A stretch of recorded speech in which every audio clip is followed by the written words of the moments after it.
Assalamualaikum warahmatullahi wabarakatuh. Selamat pagi anak-anak. Bagaimana kabarnya? Baik-baik saja ya. Oke, pada kesempatan kali ini kita akan melanjutkan materi yaitu tema 5, subtema 3. Nah, ini pada pembelajaran 1, 2, dan 3. Di subtema 3 ada yaitu pengalamanku di tempat bermain. Oke, langsung saja ya kita bahas untuk pembahasan yang pertama. Kita baca dulu. Benny anak yang baik. Benny memiliki banyak teman. Benny dan teman-teman bermain bersama. Banyak permainan yang dimainkan bersama, seperti permainan galah asin dan kasti. Juga drama kupu-kupu dan egrang batok kelapa. Benny dan teman-teman selalu mematuhi aturan permainan. Nah, pada gambar yang ada di buku tema itu atau ada di sini ya, di sini ada gambarnya. Benny dan teman-temannya sedang melakukan permainan. Permainan tadi ada yaitu galah asin, kemudian ada kasti, dan juga ada yang memainkan drama kupu-kupu. Ada juga yang memainkan egrang batok kelapa. Nah, dalam permainan ini juga memiliki aturan-aturan. Jadi mereka selalu mematuhi aturan saat bermain supaya tidak terjadi perselisihan ya. Jadi harus mematuhi aturan dalam permainan. Oke, sebelum kita lanjutkan, seperti biasa kamu harus mempersiapkan sesuatu yang harus kamu siapkan ya. Yang pertama adalah alat tulis, bisa pensil. Kemudian ada lembar jawaban. Nah, atau alat-alat yang lainnya yang mungkin nanti kamu butuhkan. Ya, jadi silakan disiapkan dulu sebelum ke pembahasan kita lanjutkan ya. Jadi supaya kalian siap untuk mengerjakan tugas-tugas yang ada dalam video ini. Oke, anak-anak, kalau sudah disiapkan, langsung saja kita lanjutkan pembelajaran pertama. Nah, di pembelajaran 1, kita amati dulu. Menggunakan ungkapan permintaan maaf. Sudah seringkali kita bahas ya, ungkapan permintaan maaf. Jadi, ungkapan permintaan maaf itu berarti ungkapan yang berarti kamu harus meminta maaf kepada seseorang karena berbuat kesalahan ya, atau mungkin mau izin atau melakukan apa kamu minta maaf. Nah, di sini ada gambar sedang melakukan permainan atau apa ini ya. Nah, silahkan coba dari gambar ini buatlah pertanyaan dan jawaban. Jadi harus sesuai gambar di atas. Sesuai gambar itu kamu silakan buat pertanyaan dan jawabannya. Jadi buatlah pertanyaan, misalnya mereka sedang melakukan permainan apa? Langsung kamu jawab. Jawabannya misalnya mereka sedang melakukan permainan kasti. Itu hanya contoh ya. Jadi sesuaikan dengan gambarnya. Pertanyaannya harus sesuai dengan gambar. Begitu pula jawabannya berarti harus sesuai pertanyaannya tadi. Oke, paham ya maksudnya? Silakan kamu buat dulu di lembar jawaban kamu ya. Kalau sudah nanti bisa lanjut ke pembahasan berikutnya. Oke, kalau sudah dijawab langsung saja kita lanjut ke pembahasan berikutnya. Di sini ada memerankan percakapan. Nah, apa itu percakapan anak-anak? Ya, percakapan sudah pernah kita bahas ya di pembahasan yang sudah kamu dengarkan, yaitu pembicaraan atau teks yang terdiri dari 2 orang atau lebih. Jadi mereka sedang bercakap atau membahas sesuatu. Itu namanya teks percakapan. Nah, di sini ada teks percakapan antara Benny dan Udin. Berarti ada 2 orang atau 2 anak ya, yaitu Benny dan Udin. Coba kita baca dulu ya. Ketika bermain, Benny tidak sengaja menyenggol Udin. Benny pun meminta maaf kepada Udin. Benny berkata, "Maafkan saya, Udin. Saya tidak sengaja menyenggolmu ketika bermain tadi." Udin lalu menjawab, "Tidak apa-apa, Ben. Tidak apa-apa, Benny. Saya sudah memaafkan. Lain kali hati-hati ya." Jawab Benny lagi, "Lain kali saya akan berhati-hati." "Oh ya, bagaimana menurutmu permainan tadi?" Jawab Benny, "Wah, sangat menyenangkan sekali, Ben. Kelompokmu dapat menang 2 kali." Sahut Benny, "Semoga besok dapat bermain lagi ya." Nah, ini tadi adalah contoh teks percakapan, yaitu antara Benny dan Udin. Nah, di dalam percakapan ini terdapat ungkapan permintaan maaf. Kamu sudah tahu yang mana teks yang berbunyi permintaan maaf? Ya, betul. Teks yang diucapkan oleh Benny. Ya, jadi yang pertama itu, "Maafkan saya, Udin." Nah, itu kan berarti ungkapan permintaan maaf. Kalau terdapat kata maaf pada kalimat, itu berarti menandakan teks tersebut adalah teks ungkapan permintaan maaf ya. Jadi ingat, ungkapan permintaan maaf pasti terdapat kata maaf. Nah, ini tadi contoh teks percakapan. Silakan kamu boleh mempraktekkan teks percakapan ini bersama orang tuamu atau mungkin dengan saudaramu di rumah ya. Nah, ini tidak dinilai ya, jadi tidak ada tugas untuk di sini. Silakan mencoba saja kalau mau. Ya, oke, ini untuk teks percakapan. Kita lanjut ke pembahasan berikutnya. Ada ayo mengamati. Di sini menggunakan ukuran panjang. Nah, selalu ada ukuran panjang pada setiap materi yang kita bahas ya. Jadi kemarin sudah, ini kita ulangi lagi supaya kamu lebih paham. Kita sudah membahas tentang ukuran panjang satuan ya. Jadi mungkin kamu sudah paham. Kita baca saja dulu. Lani mempunyai pensil. Kemudian Lani mengukurnya dengan penggaris. Panjang pensilnya adalah 8 cm. Ditulis dengan satuan cm. cm. Nah, coba perhatikan di sini. Di gambar itu ada pensil, kemudian diukur dengan penggaris. Nah, sesuai dengan teks cerita tadi, panjang pensilnya adalah 8 cm. Kalau kamu amati, penggarisnya itu menunjukkan angka 8 di ujung pensil ya. Jadi mulai dari 0 sampai 8. Berarti panjangnya adalah 8 cm. Kamu boleh mencoba pensilmu ya. Silakan diukur dengan penggaris. Letakkan pensil di samping penggaris. Mulai dari titik ke 0 sampai berakhir di ujung pensil nanti ke titik berapa ya. Itu berarti panjang pensilnya. Kita lanjut. Selanjutnya, Lani mengukur tepi meja belajarnya. Lani mengukurnya dengan meteran. Panjang tepi meja belajarnya adalah 1 meter. Nah, jadi kalau tadi menggunakan penggaris karena mengukur pensil ya. Nah, terus kemudian memakai meteran karena mengukur sebuah meja ya. Meja kan panjang sekali, jadi harus menggunakan meteran. Ingat, penggaris itu panjangnya hanya 30 cm ya. Jadi tidak bisa untuk mengukur benda yang lebih panjang.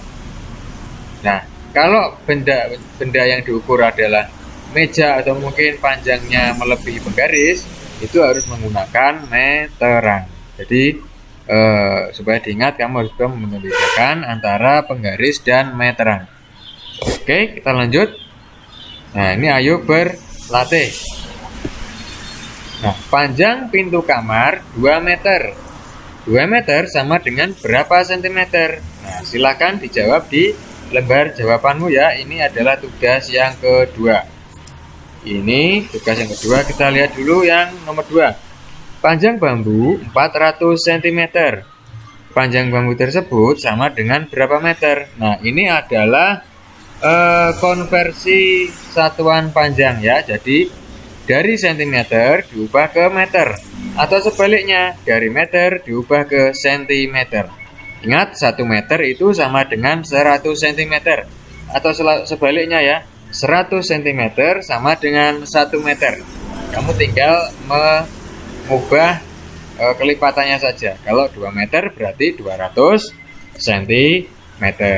Oke, kita lihat dulu nomor 3. Panjang halaman rumah 1000 cm. Nah, kalau 1000 cm itu sama dengan berapa meter? Nah, itu juga dikonversi ke dalam satuan meter. Jadi dari cm ke satuan meter. Oke, nomor 4. Panjang halaman rumah 700 cm. 700 cm itu sama dengan berapa meter? Nah, silakan dijawab di lembar jawaban. Soal terakhir nomor 5. Panjang ruang kelas adalah 10 meter. Jika 10 meter itu sama dengan berapa sentimeter? Nah, silakan soal dari nomor 1 sampai nomor 5 itu silakan kamu jawab di lembar jawaban. Oke, kita lanjut ke pembahasan berikutnya. Di sini ada ayo mencoba. Mengukur panjang, kita baca dulu. Perhatikan gambar berikut. Ukurlah panjang gambar benda-benda berikut. Gunakan penggaris untuk mengukurnya. Urutkanlah benda-benda berikut dari yang paling panjang. Nah, jadi kamu paham ya? Jadi untuk mengurutkan dari yang paling panjang, berarti kamu harus mencari yang paling panjang itu yang mana. Terus diurutkan hingga yang paling pendek. Karena ini diawali dari yang paling panjang, berarti berakhir di yang paling pendek atau yang sedikit ya panjangnya. Perhatikan pada gambar di bawah ini. Di sini ada meja, kemudian ada kursi, kemudian ada almari ya, kemudian ada papan tulis, ada apa ini namanya tempat tidur, kemudian ada pensil. Nah, ini adalah benda-benda yang mungkin ada di sekitar kelas ya, di sekolah. Nah, karena mungkin papan tulis tidak ada di rumahmu, mungkin kamu bisa menggantinya dengan benda yang lain ya. Kalau yang lain mungkin ada seperti meja, kursi, atau almari, seperti tempat tidur, atau mungkin pensil. Nah, itu ada ya. Untuk papan tulis tidak ada, silahkan cari benda yang lain. Bisa kamu tuliskan di lembar jawaban, tuliskan dengan nama bendanya dan ukuran panjangnya berapa. Misalnya seperti kursi, bendanya kursi, kemudian ukuran 100 cm, misalnya seperti itu. Ditulis dulu, kemudian kamu urutkan dari yang paling panjang. Benda yang kamu ukur yang paling panjang itu benda apa? Kamu urutkan sampai yang paling pendek terakhir ya. Oke, paham ya? Oke, ini untuk tugas yang ketiga atau keberapa tadi ya? Ya, silakan dikerjakan dulu. Kalau sudah, kita lanjut ke pembahasan berikutnya, yaitu ayo mencoba. Di sini ada menirukan gerakan dengan irama. Nah, apa itu gerakan dengan irama? Gerakan dengan irama berarti kita melakukan gerakan dengan iringan atau mungkin dengan pola gerak yang berirama.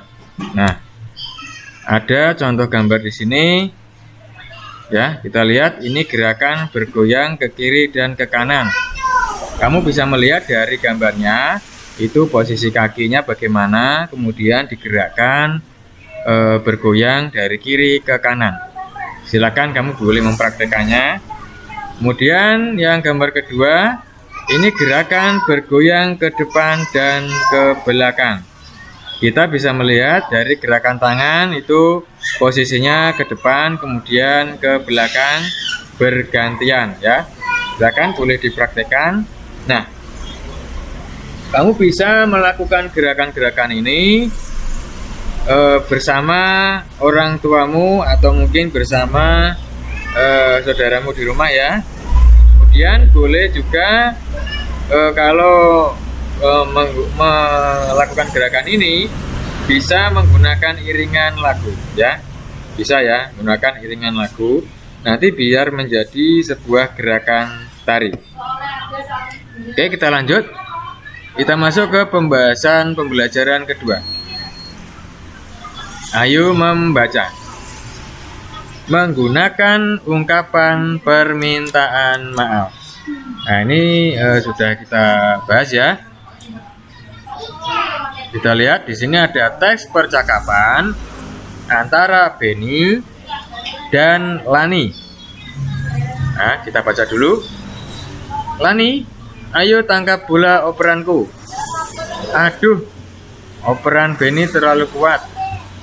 Akhirnya mengenai kepala Lani. Ya, makanya tadi Lani bilang aduh gitu ya, kesakitan. Benny berkata, maaf Lani, saya terlalu kuat melemparnya.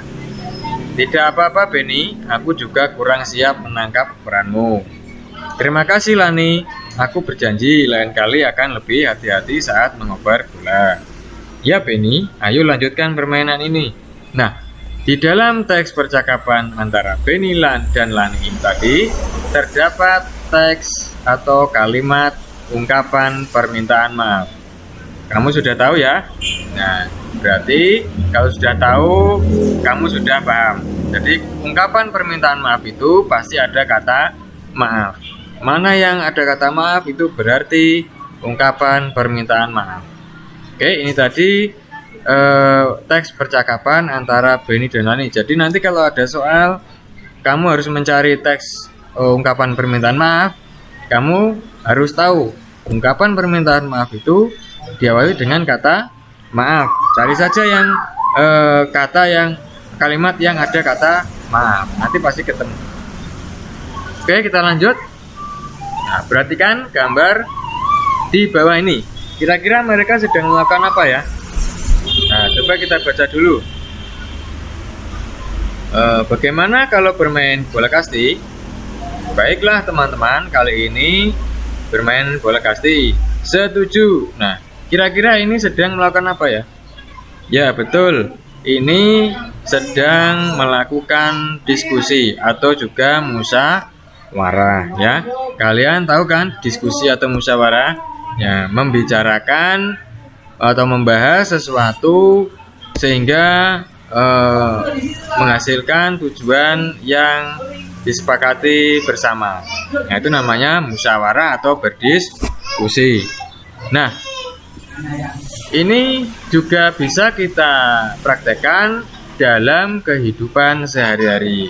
Kalau di sini kan tempat di sekolah, mungkin saat di sekolah kamu mau memutuskan siapa yang jadi ketua tim sepak bola. Nah, kita harus bermusyawarah dulu. Kalau di rumah mungkin ayah atau ibumu sedang melakukan pertemuan membahas masalah-masalah yang ada di lingkungan keluarga gitu ya. Nah, perilaku yang seperti ini ya, ini sesuai dengan sila keempat Pancasila. Apa itu sila keempat Pancasila? Sila keempat Pancasila adalah apa? Kerakyatan yang dipimpin oleh hikmat, kebijaksanaan dalam permusyawaratan perwakilan. Nah, sila keempat Pancasila ini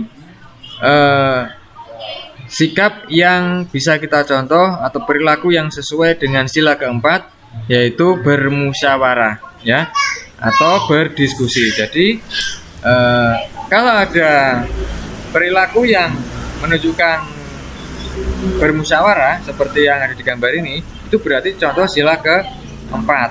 Nah, silahkan kamu tuliskan bunyi sila tersebut dengan huruf tegak bersambung. Oke, ini tugas yang berikutnya ya. Jadi silakan kamu tulis bunyi sila keempat tapi menggunakan huruf tegak bersambung. Tahu ya huruf tegak bersambung? Nah, jadi silakan ditulis yang rapi, yang bagus di lembar jawaban. Oke? Kalau sudah, kita lanjutkan. Mengenal lari berpasangan. Oke, ini adalah kegiatan olahraga. Ini hanya penjelasan ya, karena tidak ada kegiatan olahraga di rumah, kamu bisa melakukannya sendiri. Nah, gerakan berpasangan itu bisa dilakukan dengan teman atau dengan siapapun. Nah, gerakan ini termasuk gerakan lokomotor atau non lokomotor kira-kira. Nah, jadi sudah paham ya? Gerak yang berpindah tempat itu berarti gerak lokomotor ya. Jadi karena ini kan berlari, berarti kan berpindah tempat. Nah, kalau gerak non lokomotor itu tidak berpindah tempat, seperti jalan di tempat atau mungkin melakukan pemanasan. Nah, itu tidak berpindah tempat, jadi namanya gerak non lokomotor. Oke, kita lanjut. Nah, pernahkah kalian berolahraga? Nah, pasti pernah ya. Nah, buatlah pertanyaan tentang pengalaman berolahraga. Ya, jadi silakan kamu buat pertanyaan tentang pengalaman berolahraga. Bebas ya, silakan buat sebisamu. Yang penting temanya adalah pengalaman berolahraga. Silakan bisa buat sebanyak yang kamu mau ya, boleh 3, 2, berapa ya. Oke, itu tugas yang ada di sini. Oke, langsung saja kita lanjut ke pembelajaran ketiga. Ayo mengamati. Menggunakan ungkapan permintaan maaf. Nah, ini ada lagi.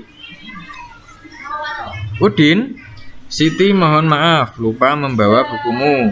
Buku yang dipinjam kemarin. Tidak apa-apa Siti, tetapi besok jangan lupa ya. Nah, ini tadi adalah teks percakapan antara Udin dan Siti. Jadi Siti minta maaf kepada Udin. Nah, perhatikan ya, ini adalah ungkapan permintaan maaf. Nah, apa makna dari ungkapan permintaan maaf dari Siti tadi? Nah, maknanya adalah Siti minta maaf karena apa? Lupa tidak membawa buku yang dipinjam dari Udin ya. Makanya Siti minta maaf, itu adalah makna dari ungkapannya tadi. Jadi meminta maaf karena lupa membawa bukunya Udin. Udin juga menanggapinya dengan sopan, yaitu tidak apa-apa Siti. Nah, ini namanya ungkapan permintaan maaf. Nah, apakah kalian pernah melakukan kesalahan pada teman kalian? Ya, mungkin pada orang tua atau mungkin pada saudaramu, pasti pernah ya. Nah, apakah kalian meminta maaf untuk kesalahan yang pernah kalian lakukan? Jadi, pernah ya? Nah, tuliskan pengalaman kalian. Oke, paham ya maksudnya? Silakan kalian tulis pengalaman kalian saat melakukan kesalahan. Entah itu kepada orang tua atau mungkin kepada temanmu atau kepada siapa ya. Jadi kamu tuliskan di lembar jawabanmu. Pernah melakukan kesalahan, terus tuliskan kalimat ungkapan permintaan maafnya bagaimana. Nah, itu ya, ini tugas yang ada di pembelajaran ketiga.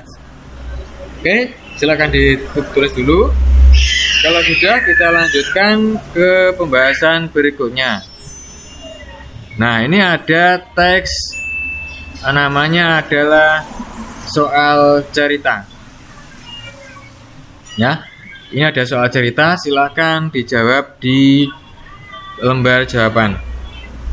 Saya bacakan ya, nanti mungkin ada yang tidak paham. Nomor 1 dulu. Ayah Ahmad memiliki kayu berukuran panjang 3 meter. Ahmad meminta sepotong kayu sepanjang 50 cm. Berapa sentimeter sisa kayu yang telah dipotong? Nah, di dalam teks cerita ya, kamu harus tahu ya, soal cerita itu ada yang mungkin dikurangi, ada yang mungkin ditambah. Ya. Jadi, kamu harus tahu mana yang dikurang, mana yang ditambah. Kalau dikurang, berarti dalam cerita tersebut ada pengurangan atau ada pemotongan. Ya, mungkin ada yang dipotong, ada yang diberikan kepada siapa, itu berarti berkurang, namanya pengurangan ya, berarti ini dikurangi dengan ini. Nah, kalau ada penambahan berarti biasanya terdapat pemberian, misalnya diberi sekian, kemudian atau mungkin membeli lagi sepotong kain berapa meter. Nah, itu berarti ada penambahan di dalam soal itu. Jadi perhatikan baik-baik bagaimana bunyi ceritanya. Jadi nomor 1 dikurang apa ditambah? Silakan kamu jawab di lembar jawabanmu. Silakan boleh memakai susun pendek ya jawabannya. Silakan bebas. Diberi cara ya, jangan langsung dijawab sekian. Jawabannya misalnya ketemu jawabannya 5, langsung kamu tulis 5, jangan ya, diberi caranya. Kamu pakai cara bersusun pendek atau bersusun panjang, jadi nanti paham, oh ternyata dapat jawaban itu dari ini urutannya ada. Nomor 2 kita baca dulu. Nomor 1 sudah jelas ya. Nomor 2, Ibu Ana membeli kain sepanjang 5 meter. Beliau memotong kain sepanjang 150 cm. Beliau ingin membuatkan baju untuk Ana. Berapa sentimeter sisa kain Ibu Ana? Nah, perhatikan ya, ini yang berikutnya saya jelaskan. Perhatikan satuan. Ada satuan meter dan ada satuan sentimeter. Ingat, jangan melihat angka di belakang satuan. Ya. Kalau kamu melihat angka nanti salah. Lihatlah satuannya. Karena satuan meter itu lebih besar daripada satuan sentimeter. Jadi belum tentu angkanya besar itu, tapi itu bisa juga lebih kecil dari angka yang satunya. Contohnya gini, ada angka 200 cm. Kemudian ada angka 5 meter. Nah, kira-kira besar yang mana? Besar yang 5 meter. Padahal kalau kita melihat angkanya besar yang 200. Nah, jadi jangan melihat angka, lihatlah satuannya. Jadi kalau satuan meter berbunyi 5 meter dengan satuan sentimeter berbunyi 200 cm, itu lebih besar 5 meter. Jadi kalau ada soal yang 10 meter dikurangi 200 cm, ubahlah ke satuan yang sama dulu ya. Diubah ke satuan yang sama. Nah, misalnya diubah dulu ke sentimeter semua, menjadi 500 cm dikurangi 200 cm. Nah, itu baru bisa dikurangi karena satuannya sama. Jadi disamakan satuannya dulu. Terus yang diminta itu apa? Berapa sentimeter atau berapa meterkah sisa kain? Nah, dilihat, perhatikan baik-baik. Yang diminta satuannya apa? Kalau yang diminta satuannya sentimeter, berarti kamu harus menulis satuannya sentimeter. Jadi perhatikan baik-baik soalnya. Kita lanjut ke soal nomor 3. Nomor 2 sudah jelas ya. Nomor 3, Melanie memiliki pita merah sepanjang 2 meter. Pita tersebut dipotong 70 cm. Potongan pita ini untuk menghiasi kado ulang tahun. Berapa sentimeterkah sisa pita Melanie? Nah, ini kira-kira ditambah atau dikurangi ya. Kamu sudah paham ya? Silakan dijawab di lembar jawaban. Ingat, ubah dulu satuannya, disamakan dulu satuannya biar menjumlahkan atau mengurangi lebih mudah. Dan perhatikan pertanyaannya minta sentimeter atau minta meter, itu kamu juga harus memperhatikan. Oke, kalau sudah dijawab ketiga soal ini, kita lanjut ke pembahasan berikutnya. Di sini ada, ayo mencoba praktekkan gerakan memutar. Nah, ini kamu bisa menirukan ya, gerakan seperti tertiup angin ya, gerakan pohon tertiup angin. Jadi kamu tahu kan pohon kalau tertiup angin itu bagaimana, melambai-lambai ya. Ini juga gerakannya seperti ini ya. Kamu bisa mencobanya di rumah, silakan dicoba. Lakukan gerakan ini dengan hitungan 1 sampai 8 ya. Mungkin kamu bisa mempraktekkan dengan ayah atau ibumu. Oke, bisa kamu praktekkan sendiri. Kalau sudah, kita lanjut ke pembahasan berikutnya. Bernyanyi sambil menari. Di sini ada nyanyian yaitu lagu Cemara. Nah, silakan kamu cari bagaimana itu lagu Cemara. Kamu coba nyanyikan ya kalau sudah tahu. Ya, silakan cari di YouTube atau di mana, di internet banyak ya. Silakan cari, dengarkan dulu baik-baik lagu Cemara. Kalau sudah bisa, kamu bisa mencobanya, mempraktekannya sendiri. Oke anak-anak, ini tadi adalah materi dari tema 5, subtema 3 untuk pembelajaran 1, 2, dan 3. Nah, oke, silakan tugas-tugasnya dikerjakan dulu. Kalau ada kesulitan bisa bertanya, atau mungkin kalau mengerjakan dulu videonya bisa di pause dulu biar tidak ketinggalan nanti. Oke, itu saja dari Bapak untuk penjelasan pada materi hari ini. Silahkan mengerjakan dan wassalamualaikum warahmatullahi wabarakatuh.